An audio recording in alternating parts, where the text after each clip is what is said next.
Allahu Ekber.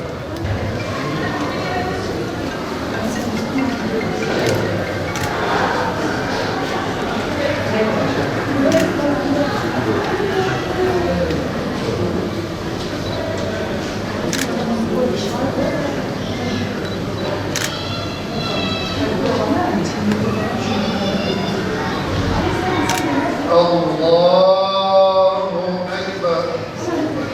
Esselamu Aleyküm ve Rahmetullah. Esselamu Aleyküm ve Rahmetullah.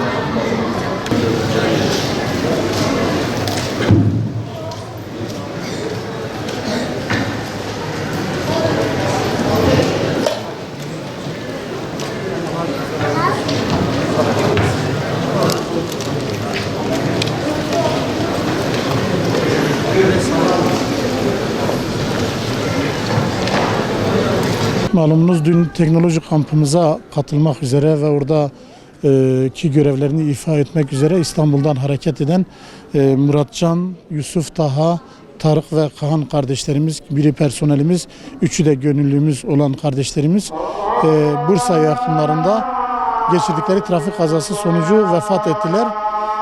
Allah'tan kendilerine rahmet, ailelerine, camiamıza ve tüm halkımıza başsağlığı diliyoruz. Bu kardeşlerimiz kolay yetişen kardeşlerimiz değildi. Kalifiye teknik insanlardı. Memleket için hatta ümmet için çok büyük değerlerdi. Bu değerlerimizi kaybettik. Bu da takdir ilahidir. Takdir ilahinin hepimiz boyun eğiyor ve inna lillah ve inna ileyhi raciun diyoruz. Ondan geldik, ona gidiyoruz. Her şeyde bir hayır vardır. Bunda da Cenab-ı Allah bir hayır belki murad etmiştir.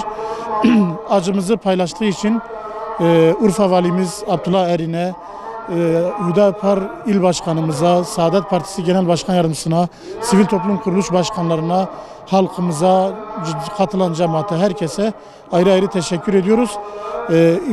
Gençlerimize örnek oluşturacak gençlerdi. İnşallah diğer gençlerimiz de bu gençlerimizden örnek alarak daha hayırlı, ümmet için daha güzel çalışmalar yapacaktır. Ama kolay kolay yeri doldurulacak kardeşlerimiz değildi.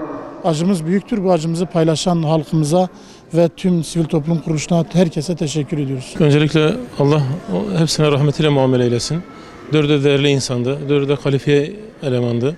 Böyle insanlara yetişmesi çok zor.